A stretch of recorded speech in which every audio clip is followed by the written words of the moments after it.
Hello, ladies and gentlemen, and welcome back.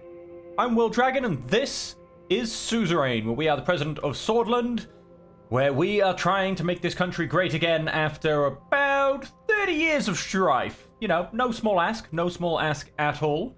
Our current worst city is all the way over here, Narbel. It has low literacy rates, police force overburdened, organized crime, and a lack of a healthcare service. That is our worst city in the whole country. We have, however, managed, which we can come to our capital here, the protests have stopped, which start at the beginning of your tenure? Is tenure the right word? I'm not quite sure. So let's go ahead and look at some of our reports. In an effort to mitigate economic damages, Holstall's central bank is working on a new proposal. The plan compromises several measures, including the accumulation of foreign exchange reserves, the adoption of a cautious fiscal policy, and increased support for export-orientated industries. The bank's initiative forms a crucial part of the broader strategy to stabilize Swordland's economy. We are currently on a -8 government budget. We are in debt. But I have heavily invested in the future of my country. So as long as I can hold things together, then I may be able to reap the benefits. The Ministry of Justice reports that the restructuring of the ministry has been completed with success after the increase of its budget. According to the report, a large portion of the budget was transferred specifically to solve the case backlog issues at lower courts, which has already helped ease the situation. Additional efforts will be directed at fighting corruption, upholding the integrity of judges, and the consolidation of the rule of law. Minister Morgner said that she intends to bring back trust in the justice system with more accessible and efficient courts, a public information campaign, and by rooting out corruption in society. Corruption is something that I really am trying to tackle. Okay, no, we don't want to go to Benfi. Benfi is our next area. In the Republic of Keirut, Chancellor Enos has publicly voiced support for Swordland's sovereignty amidst ongoing attempts by superpower alliances to exert influence. Keirut, with its long-standing policy of neutrality, underscores the value of independent decision-making for the Swordish nation and advocates for peace, stability, and non-interference in internal affairs. Tell that to Rumburg. We may, however, by the looks of things, have a small friend down there. Valkslands warns against Swordish privatization. Chancellor Emmerich Hegel has voiced his concerns over potential privatization measures being considered in Swordland. The Chancellor, a strong proponent of Vagslandian socialism, cautioned against the dangers of unchecked capitalism, etc., etc. Doesn't want me to privatize my nation, which I'm not really leaning into anyway. And over here in Bergia, which might become a full-blown terrorist zone if I can't turn things around. A recent religious rally by the Golcondists turned into a political demonstration against Swordland and its constitution. The rally, which was initially intended to be a peaceful gathering, quickly escalated into a protest against what the Golcondists see as an unjust and evil government. Sex leaders have been actively promoting these views to their followers, who have been receptive to their message. Okay. Now, I was kind of hoping to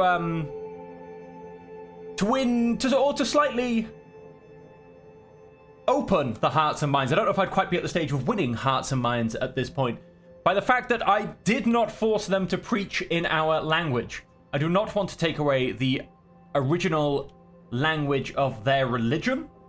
I wanted to allow them to keep preaching that religion because I believe that would have been a huge kick in the teeth when they already feel very isolated and sidelined. So Benfi, they're going to ask me for more money for infrastructure. The opening of the Benfi Festival. Wait for it. Our motorcade slowly made its way towards the magnificent Benfi High Arts Centre. Night was falling and the festival was about to begin. I flipped through the brochure that had been given to us at the hotel. On the front page, there was the face of Curtin Lest, mayor of Anrica, who was a Benfi native who had a long-standing relationship with the city's current mayor, and had been personally invited to make tonight's opening speech. This is where my wife asked to make the speech, and I said no. The Benfi Festival was one of the biggest events of the year. It originally marked the start of the annual religious pilgrimage, a weeks-long journey still undertaken by devout Nurists. But today it was better known as a cultural celebration that drew thousands of revelers to the city. There were film screenings, concerts, theatre and dance performances, art exhibitions, and celebrity-studded nightly galas. The opening ceremonies were broadcast on TV and watched by millions. As the car slowed, a coterie of reporters and security guards rushed to meet us. I turned my attention to Monica. Since I'd refused to let her make the opening speech, her attitude toward me had changed. She now only spoke to me if I asked her a question. or if it was something important concerning the children.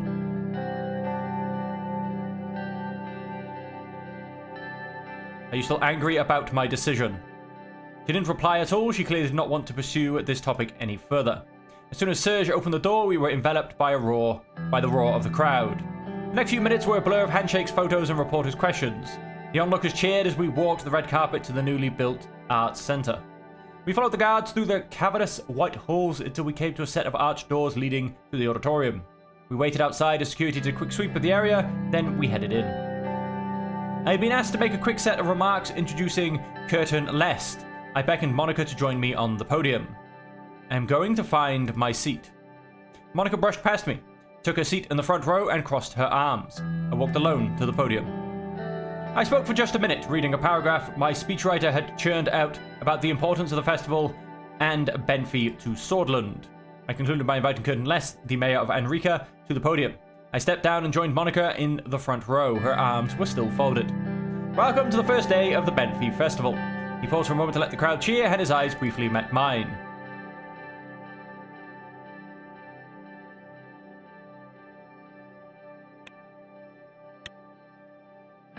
Look away. This is a night for the people of Benfey, indeed for the people of Swordland, put aside their differences and come together in celebration. I don't know why I looked away there. I feel like I'm making enemies on all sides. Yet as we unite for the festivities, we must remember the real reason we are gathered here. The crowd fell silent. The people were giving their full attention to what he had to say. The festival was founded around the principles of our cherished religion, Nurity. Yet over the years, it has been severed from its sacred roots and become something else, something more perverse. An excuse for public drunkenness and grotesque displays of the flesh. An occasion for young women to parade their bodies and engage in lascivious behavior. I'm not quite sure what that word is. As he went on, I could see Monica becoming increasingly agitated. What in the hell is he talking about? Lascivious behavior. What century does he think we live in?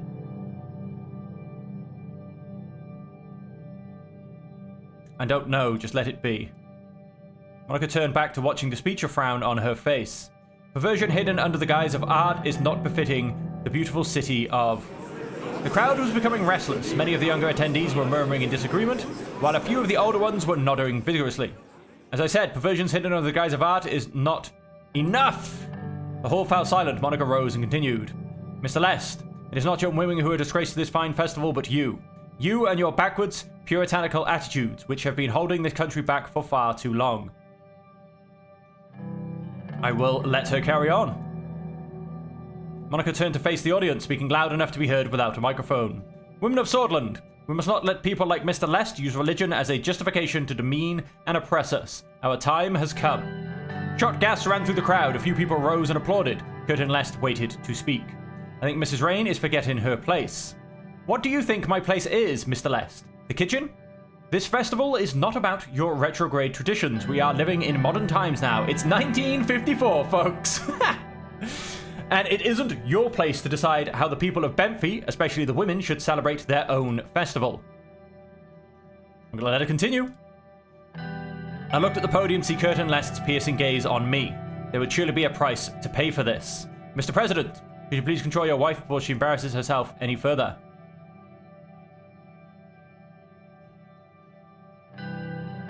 You know what, Curtin? My wife is absolutely right.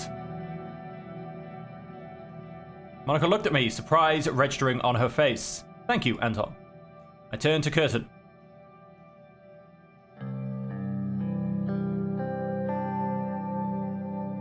Your task was to give an opening speech, not a moral lecture. I will finish my speech if you'll allow it, Mr. President. That's up to the people of Benfey, isn't it? I turned around to look at the crowd. The people immediately started booing Curtin. He ignored them and continued with his speech. Benfey has always been a beacon of culture, tradition, and religion. Many battles have been fought over this precious city. Army after army has tried to claim it for their own, but we fought back and won each time. We stand here thanks to the strong men who are able to protect their families, their lands, their way of living. Every day I praise God that we have succeeded so far. Scattered applause broke out from some of the older members of the audience. I leaned over to Monica. I'm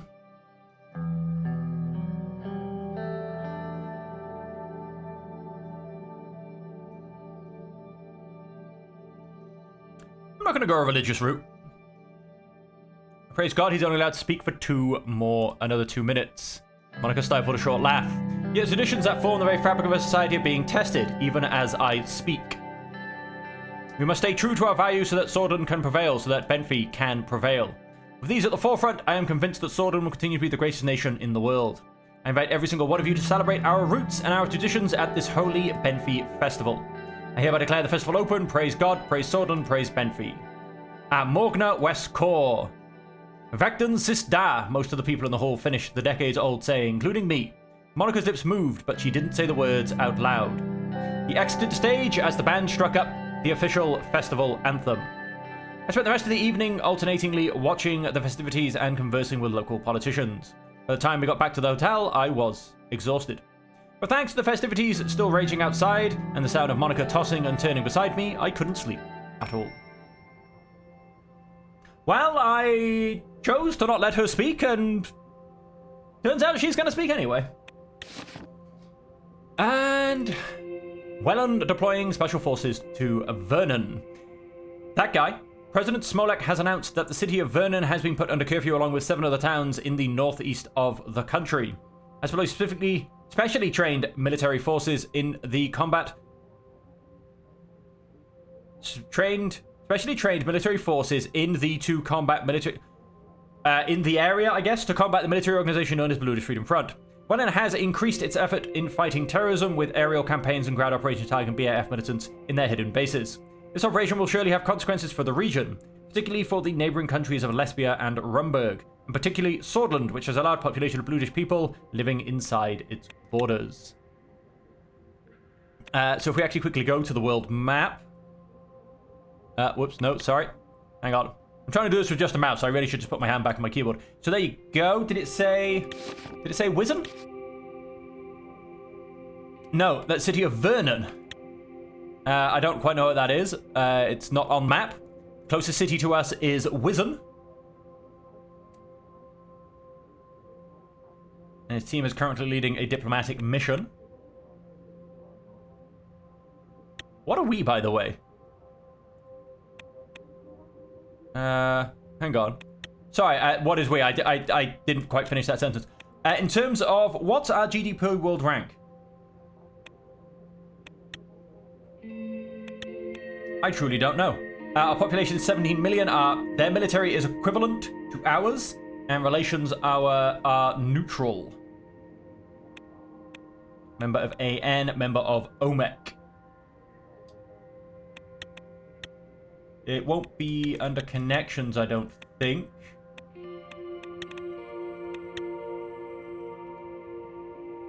The Republic of Swordland? That's just this one. Okay, no, it doesn't tell me where I fall in the world rankings. Never mind. Estord! Oh, we're back on our map. Yes, I think we're completely on our map. Read the report. Protests and occasional looting continues in the region of Nargis. The police reports that the violence has been minimized and the situation is mostly under control outside the big cities. Estord Police Force reported that several militants have been hiding among the protesters and are being watched closely. Oh, have we still got protests? No. Oh, it must be a slightly more sporadic thing. Reports from our border and the Wessex city Vernon show that there are about 1,000 people running away from Wessex military forces towards the Swordish border. The governor of Bergier, Felix Braun, suspects that hundreds of Bluish Freedom Front collaborators are living inside Deir, posing a significant threat to national security. To counter this threat, the governor has proposed a series of measures, including increased surveillance and intelligence gathering, as well as the deployment of additional security forces to the area. Due to the extra authority vested upon him as the governor of the special zone, some of these measures can be implemented by the governor inside Bergier without the approval of the central government. The governor has also suggested that community members be encouraged to report any suspicious activity or individuals, and that the government offer incentives for information leading to the capture of BFF members. The proposed measures raise concerns about the potential violations of civil liberties, and it is recommended that the government follow the actions of the governor closely and ensure that he does not violate his authority as the governor of the special zone. I really want to remove that special zone. I'm not joking. Okay, no news, no more reports. Back in the capital, downtime at home. And the wife doesn't hate me anymore. Felt like an eternity since the Benfey Festival, had it really only been less than 24 hours. I was at home now, drinking an afternoon coffee on my balcony. More of a tea man myself. A stack of new papers lay by my side. I picked them up one by one, reading and rereading the articles about the festival. Some of the newspapers were merciless against Monica for interrupting Curtin during his speech. A few even called for her to be barred from political matters. Others expressed their support. In any event, I was relieved that the incident hadn't reflected too badly on me. I was putting the last newspaper down as Monica joined me on the balcony. Listen, can we talk for a bit? Of course, what is it? Monica sat and picked up the nearest newspaper. She pointed to a particular insulting headline on the front page. I never in a million years would have wished for this, Anton. I just wanted to thank you for supporting me and apologize for creating such a spectacle. All I wanted was to bring the people of Swordland together the way you're able to, but not like this. Her eyes were getting moist. A single tear fell onto the newsprint.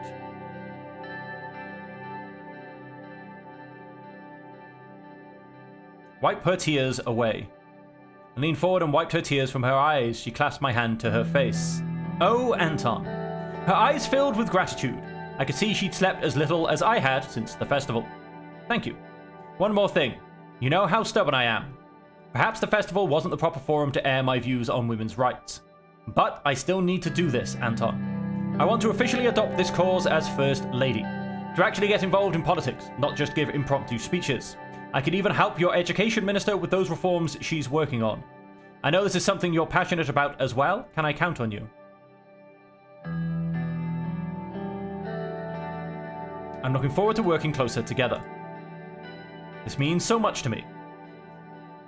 I mean, I feel I could hardly turn around and say I'm going to push women's rights after I would have just gone and told my wife to leave politics to the politicians. Although it's not technically saying leave it to the men, I'm pretty certain, although don't get me wrong, this game has clearly put efforts into representation, etc. You know, there are men and women in politics. I genuinely feel, though, that most of the politics, and probably say 2/3 of the people in this game, as I believe should be fitting for the scene we're in, are men. So then kind of telling my wife to pretty much get back in the kitchen in a country that I am president of where women are still classed as, it's gone and said, housewives and mothers. I feel like I could then barely turn around and say, don't worry, I'll sort it. Sounds a bit, I don't know. Wrong. Thank you. A noise came from the balcony door. We both turned our heads to see Deanna standing there. Mama, I'm hungry. Let's go to the kitchen, baby. We'll make Papa the best snack ever. Yeah! They left the balcony and returned half an hour later with a large cookie. Deanna had written my name in icing on it. As I sipped my coffee and nibbled the cookie, I thought that I had made the right choice. Things were going to get harder, but at least my life at home was somewhat peaceful. Things are going to get harder, but it does not matter. Economic report. The Ministry of Statistics, along with the Ministry of Economy and Central Bank, have delivered a preliminary economic status report detailing that the recession is deepening and the financial system is heading towards a potential collapse if we don't take a serious action. Mr. Hull said that the situation was dangerous. Really? But that's... I mean, it's getting worse still, but... I mean, before it was plummeting. News. Workers at Crossroads. Malenavism versus Arcasian capitalism. As foreign ideologies continue to permeate our borders, Swordland's workers stand at a crossroads between that and Arcasian capitalism.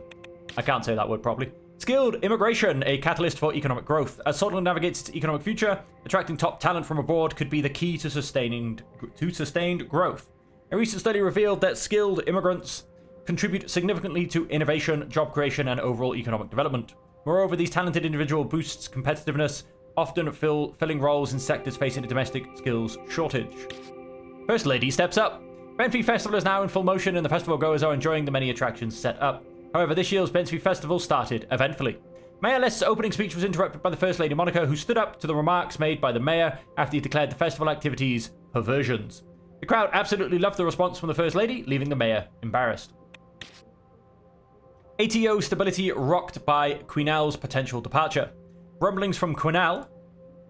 The Republic of Quinal, commonly known as Quinal, is a strategically situated country predominantly on the Zeno Peninsula in northern Xena, with a minor segment extended into southeast Mercopa.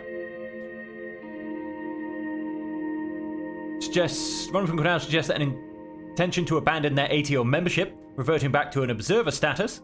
Such a move could cause a significant shift in regional power dynamics and alliances, threatening the stability of the ATO. Potential exit of Quinal not only poses questions about the unity and effectiveness of the organization, but also invites speculation about the wider geopolitical implications. The Arcasian Treaty Organization is an intergovernmental military and economic alliance between 14 countries, primarily led by Arcasia. Hidden costs of CSP-funded revolutions. While CSP-funded revolutions may promise progress, recent data reveals a more concerning picture. Countries experiencing such upheavals witness, on average, a 15% drop in GDP within the first 2 years. Moreover, 60% of these nations have also recorded a spike in civil unrest incidents. The reality often includes destabilization and significant setbacks in national development, further exacerbated by the resultant socio-economic upheaval and the potential erosion of political stability. CSP is the other side of the fence.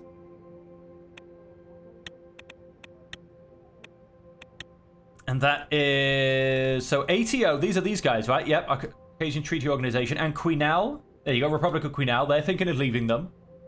And then these guys, which are someone over here somewhere. And let's go to Horsland. Holsword, sorry. Horland. I don't know where that one came from. Holsword. Building Rumburg border fortifications. Weakness in the front line facing Rumburg could be mended with new fortifications. Ah, dear lord. Cut of military funding requests additional funds to plug the holes in our defenses at Rumburg border to the north. Mr. Glad advises us to accept the offer led by General Kruger. The MOD will immediately begin implementations. Eugene Glad, born in, is a notable figure. Ah, damn it, he's like my main man. Because my vice president's an idiot. Okay. There goes another government budget. Assignment started, assignment started, assignment started. Government budget decreased. There you go, so border... Hang on. No, Narbal is still a mess. Border reinforcement has been started. Border reinforcement has been started. And up here, border reinforcement has been started. National security threat. Possible national security threat on the borders of the area due to the lack of sufficient defenses, making it an open target. Is that the same for this place? No, just this place. All borders and towns close to the Rumburg are currently being reinforced. Okay then. Can somebody please give me some money? Discussion on the formation of a new police force. Budget allocation of Swordish armed forces. That's going to be painful. Office of the President of Swordland, Maroon Palace. Carl Grazer arrived for a meeting to discuss the new police force. After Livia informed us of his arrival, Lucian opened the door and let him in. Hello, Mr. President, Mr. Glad. What a sunny day, isn't it? The weather outside was beautiful indeed. Clear sky and sunshine made the scenery look lively. I could even hear the sounds of birds chirping from the palace garden. You're right, I need to go out more often nowadays. Good idea. When you do, the Presidential Guard will be there to protect you as always. Please have a seat. We don't want you to feel uncomfortable. I am used to being uncomfortable. He took a seat and corrected his posture. We have been informed of the establishment of the Anti-Corruption Police under the Ministry of Justice. Indeed so. Minister Morgner has given me full authority to lead the new force in order to fight corruption from within.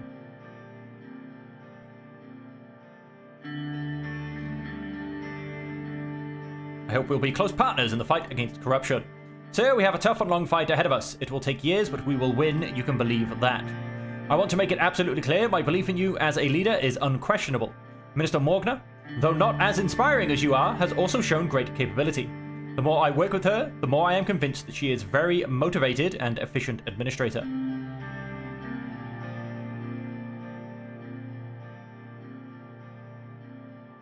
You are best man for the job, and I'm sure you will excel at it. Thanks for the good words. You honor me, but our job is not yet done. Carl leaned closer and lowered his voice ever so slightly. There are elements within our state that have ulterior motives. Elaborate, please. May I speak frankly, sir? Of course. There are some very powerful deep state forces inside the administration. Our investigations have just begun, but certain links we have discovered are troubling.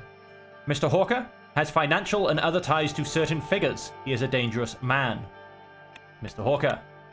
Currently, we are collecting evidence to find out exactly what his network comprises. We always suspected the existence of such a deep state. The real question here is who in the government and cabinet is on Mr. Hawker's side.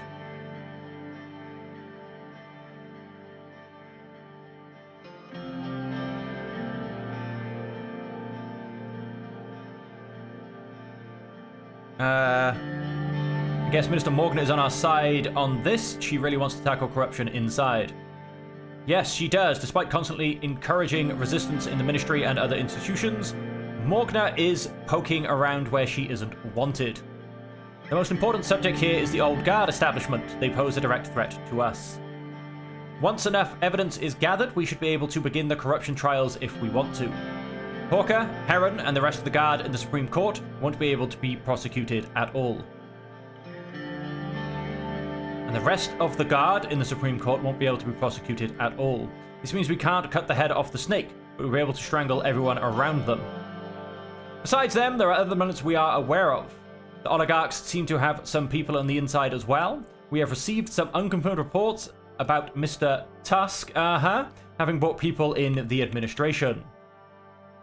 And they seem to be evading taxes through bribery and exploitation, the grey areas in our laws.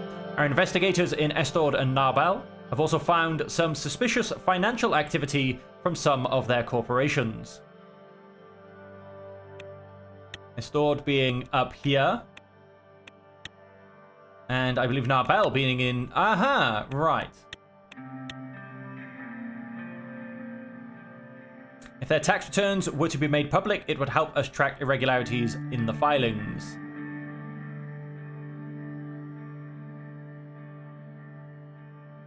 We could look further into Tusk and the Lothenburg group. If that is your desire, we can certainly inquire further about their operations. Marcel Coronti and the HOS also have a strong presence in the media and many other industries. There are some patterns we observed that are unusual. It really seems like they have a powerful influence in the majority of these so-called independent news organizations. They might not be so independent after all. And needs to be investigated. We certainly can. I wish we had proof of the incident. It would help in a case against him. Cal sighed. Last but not least is the opposition leader, Franz Richter. We have received intelligence that he has connections to Arcasia. On further inquiries, we can't see anything illegal here besides a mismatch of information. The old guard must have pushed this forward. We shouldn't even consider moving on the reformist leader in our position. We shouldn't even consider moving on the reformist leader in our position.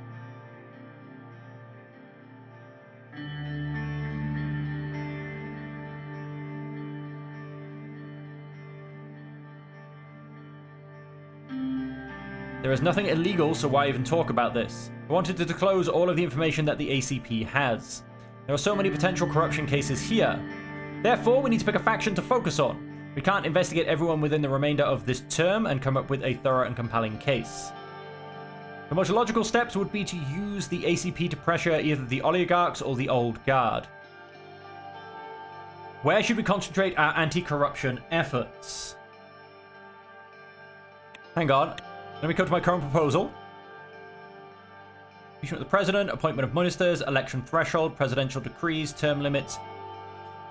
The Constitution gives the justices of the Supreme Court absolute immunity before the law and describes no procedure of impeachment.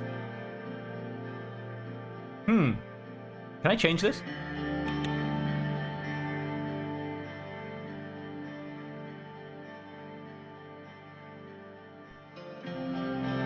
I'm going to say on Tusk and the oligarchs. Once I can pass this, because I will be removing their vote from constitutional amendment process, then I will be taking some of their power away anyway. So I am going to say Tusk and the oligarchs. We'll focus our research and investigation on the oligarchs. It has been decided that should conclude the meeting. Good day and good luck, Mr. Grazer. Good day, sir. Carl and Lucian left the room. Okay. We do have some news because the news here is about things before I do.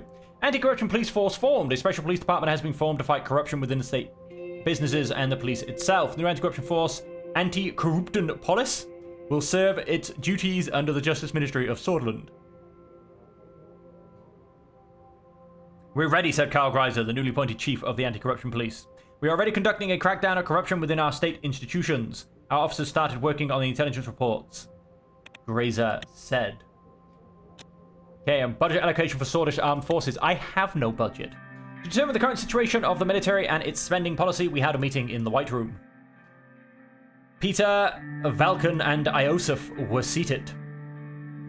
General Valken, Mr. Lancia, let's start with the briefing.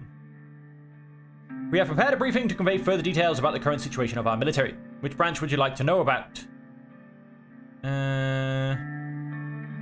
Situation of our army. According to latest reports from Camp Strongarm, currently we field 6 armies totaling up to approximately 400,000 active troops, which is a good amount. The real issue we are having is the quality, not quantity. Exactly is what is the current equipment status? Our army is quite outdated by today's military standards. Most of our equipment is 2 decades old. To make up for lack of modern military equipment, we resort to a large number of soldiers, which is not really a long-term solution. I've been trying hard to reduce the negative effects of this problem. We don't need a modernization program. A standardized purchase of lacking equipment would do. We need more funding towards expanding the military size, otherwise our army will be seen as weak. Where exactly is our army deployed right now? The First Army is stationed at Lesbia and Wellen borders to protect the way into the central regions of Swordland. Lesbia being, right, these guys. Lesbia and the Welland border. Okay, that's the First Army. Second Army, our largest force, has been situated at the Rumburg border.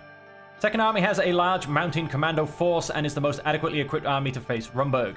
Third Army is near the Agnolian border and the coastal areas facing Vagsland. Due to our bitter past, our coastal defense force has always on alert. The decimation of our fleet still is not forgotten. How do we compare to other armies? Rumburg fields about 6 armies amounting to 1 million soldiers. Lesbian fields 5 armies which amount to 800,000, and Vagsland's field 1 army of about 140,000.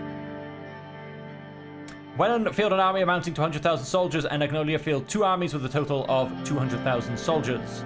Sheer side of Rumburg's army is because of their force conscription laws. They are able to afford such a large force due to their massive gold reserves, which significantly came from Rizia over the past decade.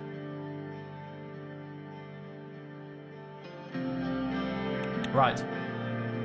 On the other hand, the Lesbian army is the most advanced, followed by the Vagslandian army. Both of these countries put lots of money into modernizing their military. Our navy. Our current navy constitutes 59 vessels with a total of 60,000 sailors and support staff. As you know, these ships are commanded from our main naval base in Conriat, where our flagship SN Renan is docked.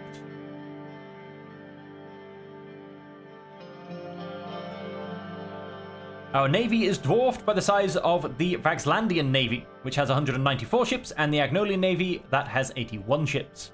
We only surpass Lesbia in terms of our navy, as they have less than 30 ships. As you see,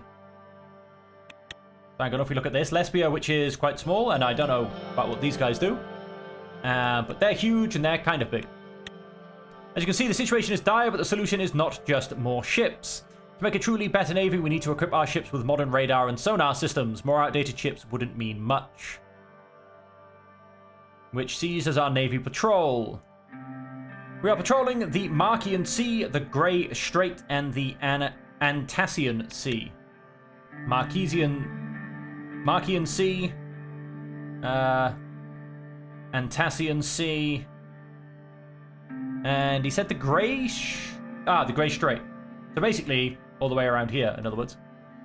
Makes sense. We're patrolling our borders. Our navy protects all our coastal regions. However, to make sure we are not thinning out our defense, we prioritize certain regions over others, like Greater Holsword. We often patrol the routes that are close to the shipping lanes, especially Markian Sea and Grey Strait. The amount of cargo that goes through that area is eye-opening. Another thing to note is, after the takeover of Helgeland, where our navy has led incursion operations to protect Agnolia, we also take part in some joint navy drills as well.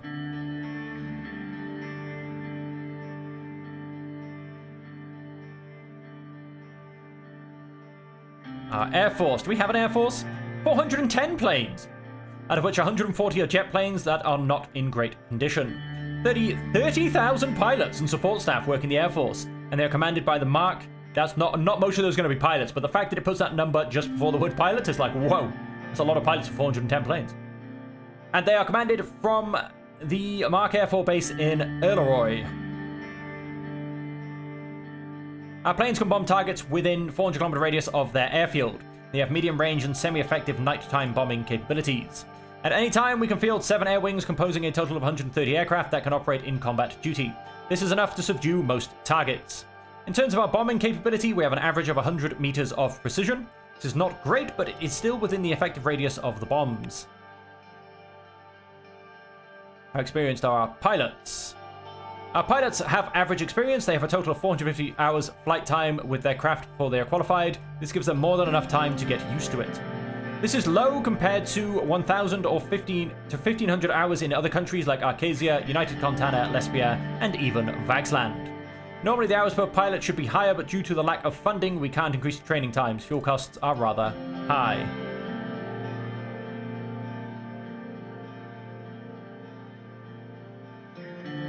The Air Force is trained as an independent tactical support branch, which means it assists other branches but doesn't collaborate. This does cause some issues like friendly fire and missed close-to-air support opportunities. There are ways to improve collaborations with joint operations rooms, something to think about surely. Other branches, I think we're out of other branches. Let's move on. To say that the Ministry of Defense is furious about the reduction in the military budget would be an understatement. This was a betrayal in our eyes. At the very least, you decided to fund our new border fortifications against Rumburg. This will help our defensive situation to some degree. Units have already built dozens of pillboxes and trenches with tank traps, but it is not enough.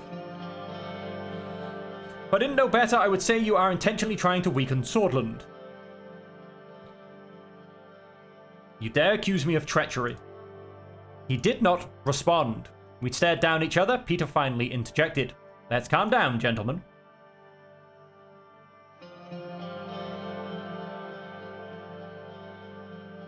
It's a new age where the military is not top priority. We are going to transform to a new Swordland. This is the age of Rumburg expansionism, and here we are cutting funding for the military. We will need to cut training time, let soldiers go, and stop purchasing equipment. This is disastrous, and we will destroy the armed forces as we know it.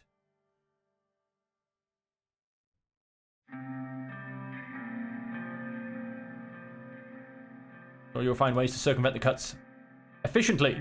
Do not expect the Swedish armed forces to be a capable force after these budget changes. Gentlemen, please, let's calm down. No need to cause a ruckus. Tell that to the hundreds of thousands that will lose their employment and the honorable general staff of the armed forces.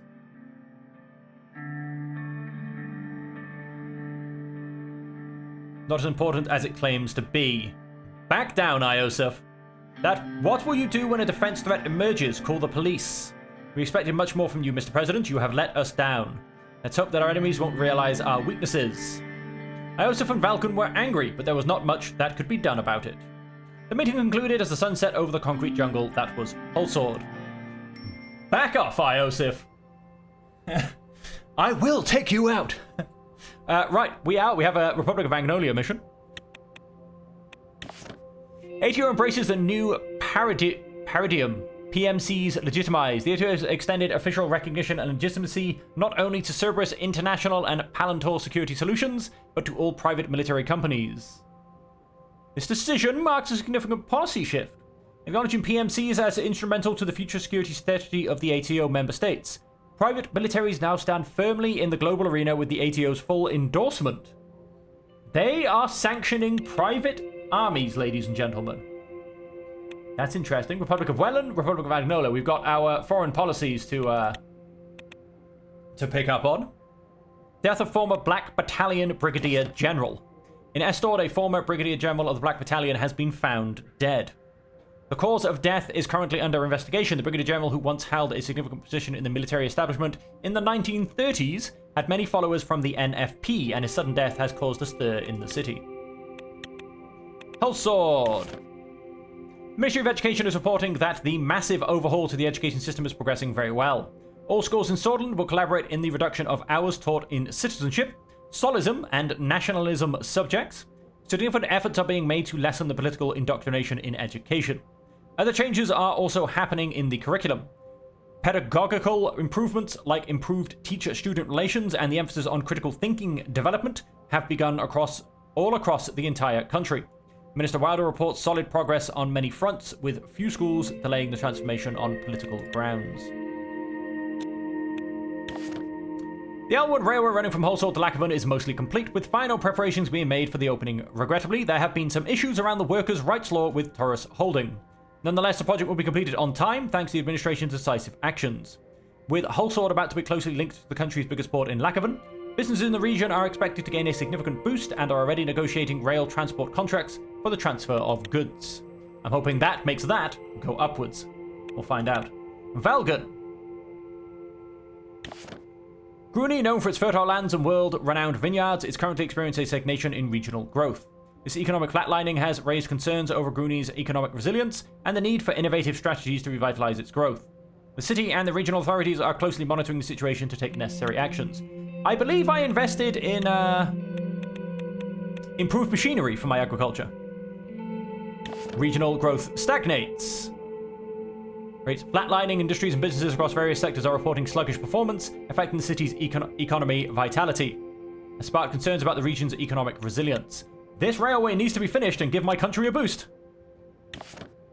An exceptionally large protest has taken place in Suzerain, as well as several others in Bergia, indicating an increase in general unrest against the special zone and the governor's security police policies targeting the Bluish Freedom Front. We really need to take away this special zone. I mean, is Bergia part of the country I'm the president of, or is it its own little city-state? I mean, what's going on here? The governor has authorized widespread surveillance of Bluish individuals, which has created a climate of fear and mistrust in the community. British people are demanding that the civil liberties and human rights be respected, and that they are not unfairly targeted based on their ethnicity or perceived political affiliations. Like I said, are we? Can I have control over the rest of the country, please? But this I'm telling you, this thing needs to disappear. Chairman, this guy, addressed the world announcing the second successful satellite launch from Rostonia Air Base, which has now reached a low Earth orbit. The chairman praised the scientists and the UCOSM that allowed the country to reach space a second time. Functionality of the satellite was confirmed when radio contact was established after deployment. More satellites have been launched. In a significant move, the government has decided to back the Gruny Rural Development Investment Plan. This investment in our rural economies aims to bolster agricultural productivity and secure our food supplies. While the cost of the investment is considerable, the potential benefits to our agrarian communities and national food security could well justify the expenditure. Massive protest against Governor Braun. Yep. And Raqqa leads investment round in Gassam.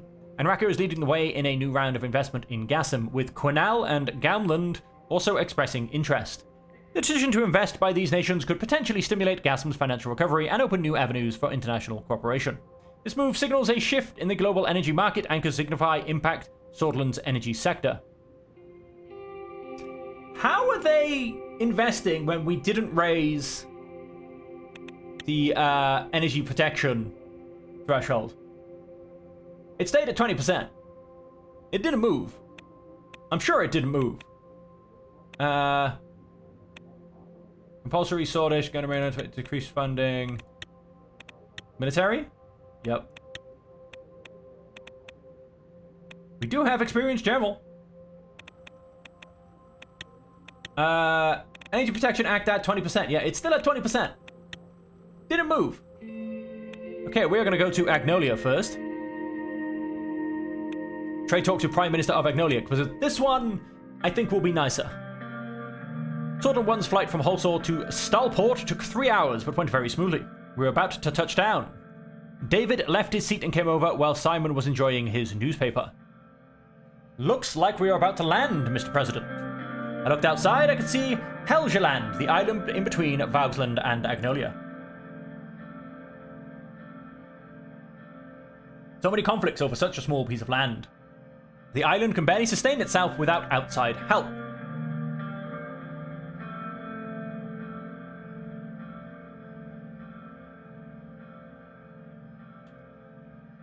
Certainly, if you have Helgeland, you are in control of the whole of Valgos Channel. I suspect it will be one of the topics that Mr. Van Horten will bring up as a bargaining chip. We must be careful. Helgeland might be under control of Agnolia, but the international community has yet to recognize it, for a good reason, too.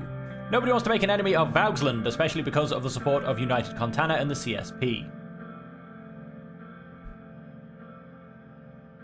Yeah, I don't want to annoy them either. They will crush our navy and block our whole sea trade, which is pretty much everything, me included.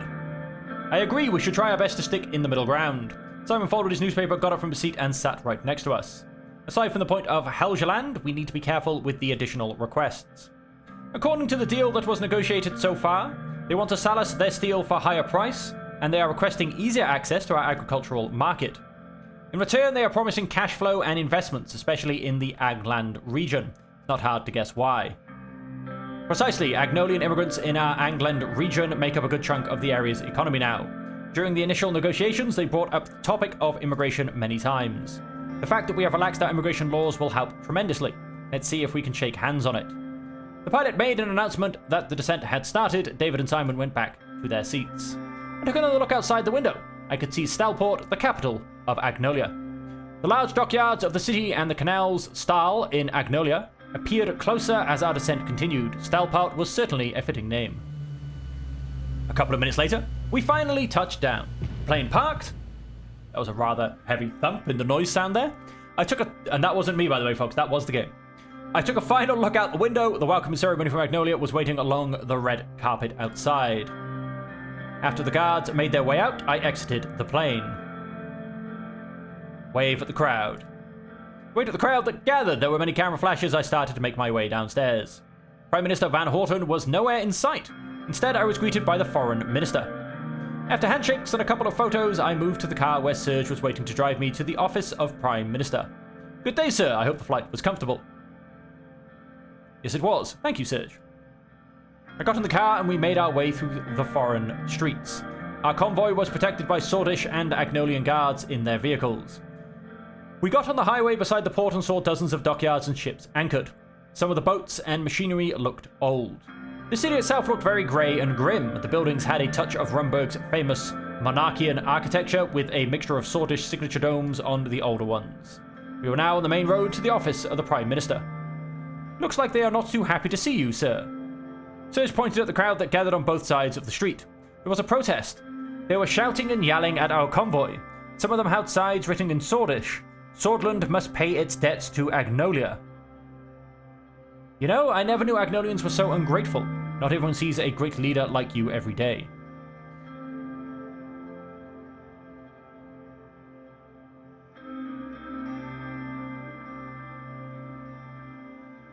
I don't know if I can call myself a great leader.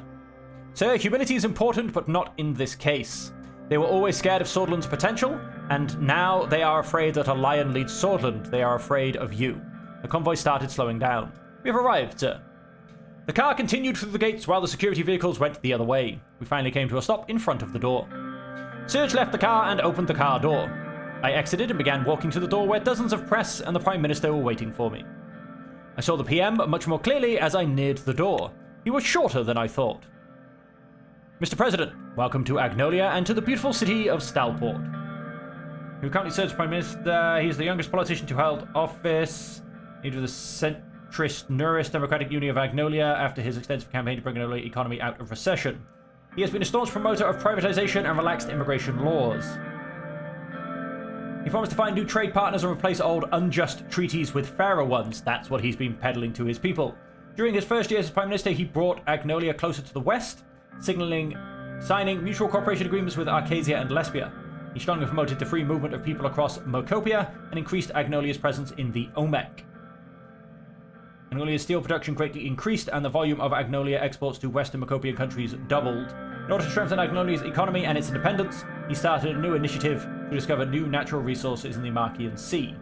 Following the discovery of oil in the territorial waters of Agnolia in 1953, he ordered the building of a massive fleet of oil tankers and drilling ships, whilst also increasing the investments on the Agnolian Navy.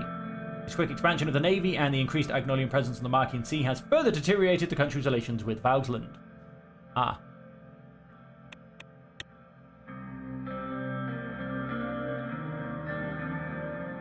It's great to be here. We reached out for a handshake. The press surrounding us had been waiting for this moment.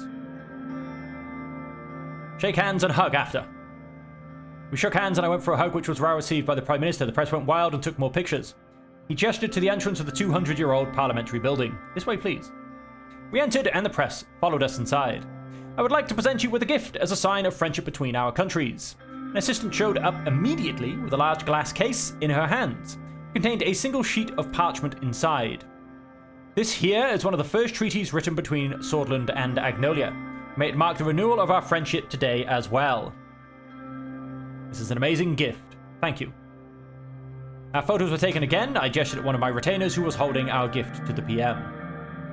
Gift one of the original copies of the first Constitution of Swordland. Gift a swordfish-bred puppy, despite Martin's no fear of dogs. Gift an ornamented ceremonial sword made with swordish steel.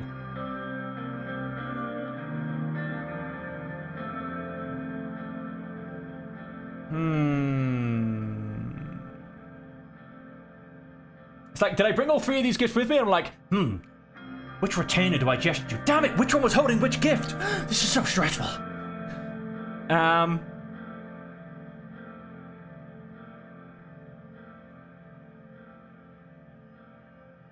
Original copies of the first Constitution. Let's not go for the sword. Don't want to go military kind of style. An excellent copy. I've always wondered what one of the originals looked like. Thank you for this excellent gift. The cameras flashed once again. Let's go to my office. Follow me. I followed him and we entered the office of the Prime Minister. With its minimalist wooden decor, the room was far more modest than I expected. We sat down. He leaned back and made himself comfortable. Sheesh, I'm thankful to be done with the ceremonies.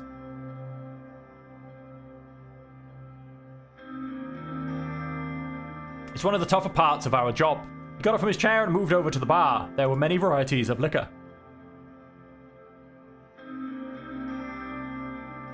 Just water is fine. As you wish. He poured the drinks and gave mine to me before sitting down again.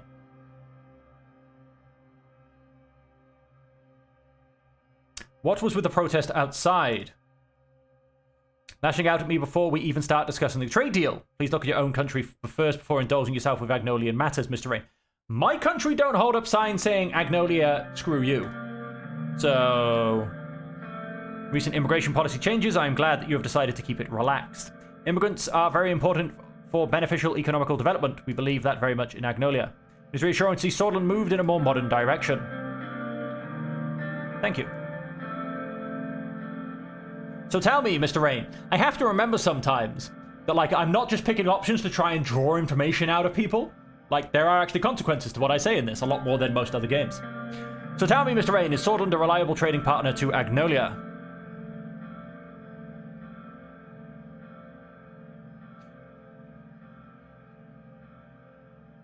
You can trust Swordland. Very good. Lean back further in contemplation.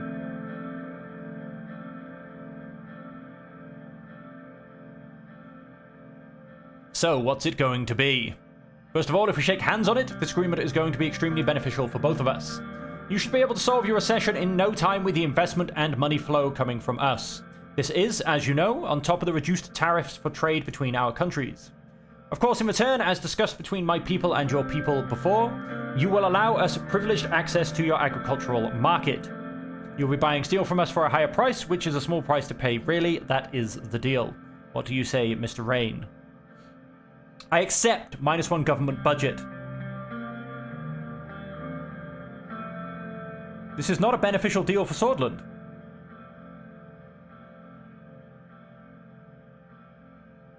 You're throwing many months of work down the drain. This is a mistake.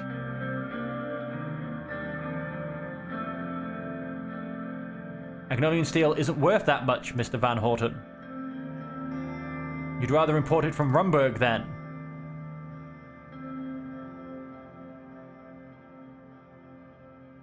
No, but that does not change the fact that prices are too high. We believe that Swordland has been given an unfair advantage for too long because of the previous agreement. We can no longer accept this, Mr. Rain. Our people believe that we have long been overshadowed by Swordland. I'm here to fix that, with a beneficial trade for both of us nonetheless. So why am I losing government budget then?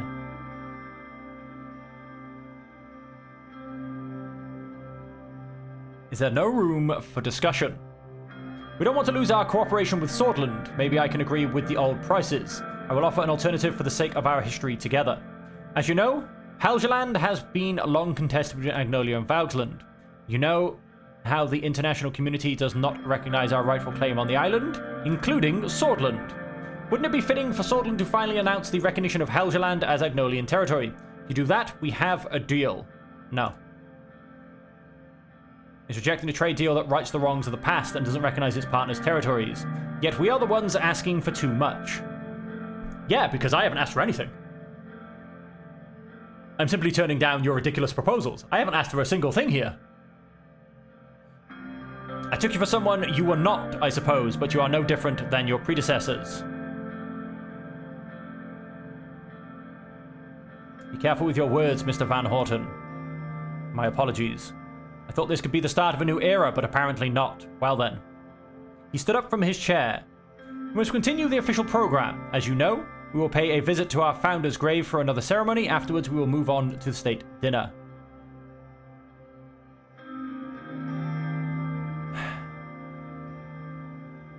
After you. As soon as we left the office, I briefed Simon and David on the outcome of the meeting. The rest of our state troop was full of fake smiles, handshakes, incredibly long ceremonies, and even longer meetings between our ministers and their counterparts. Then we came to the end of our trip. The way back was mostly silent. I couldn't help but let out a sigh of relief when we touched down in Hullsword. Failed trade negotiation, resulting in a negative mood among Swordland's trade negotiators and policymakers. Failure of the deal may have far-reaching consequences, including potential economic impacts and damage to Swordland's reputation as a reliable trade partner. This is ridiculous!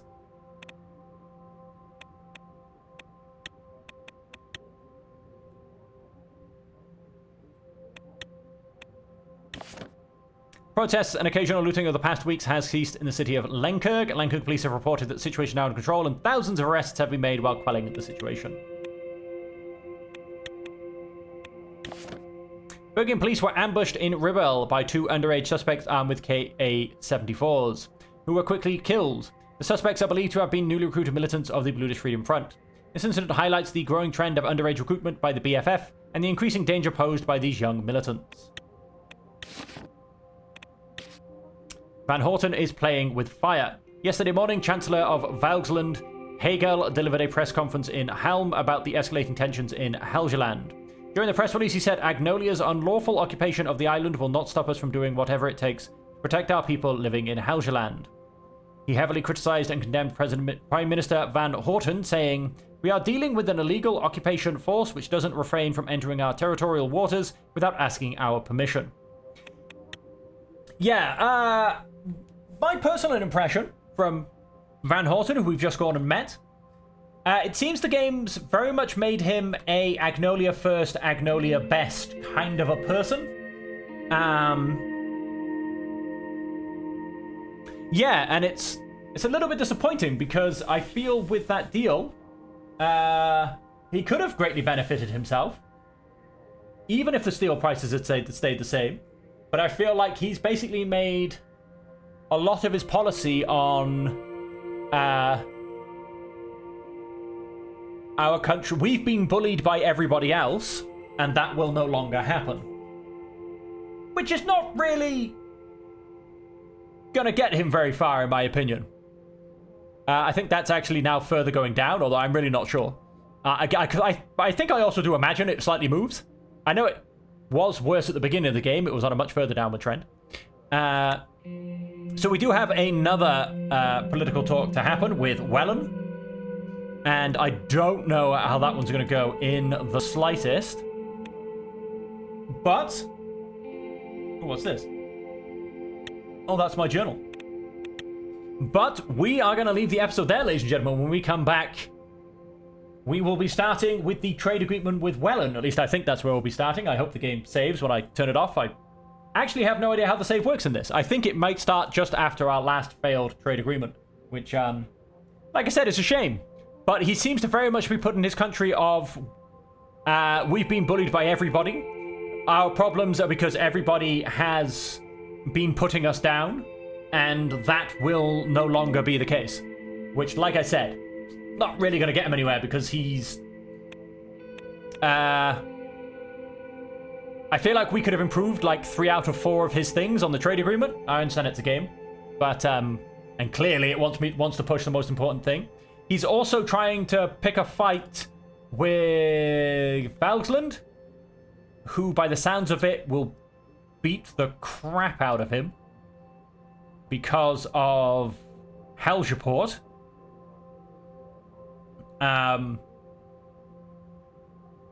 So yeah, they will very much beat the crap out of him. And so yeah, he's kind of isolating himself a little bit. They don't get on with Rumburg. He's just cut himself off from me, and he's picking a fight with Vaugtland. Agnodia is looking dangerously isolated, I would say. But anyway, like I said, that is the end of the episode. Thank you all very much for joining me. When we come back, well, we'll see what the future holds. But I could not lose another government budget on that last decision. And so there we have it. And until, of course, we do see you again, no matter where that may be. As per always, I hope that you can stay safe, happy, and healthy.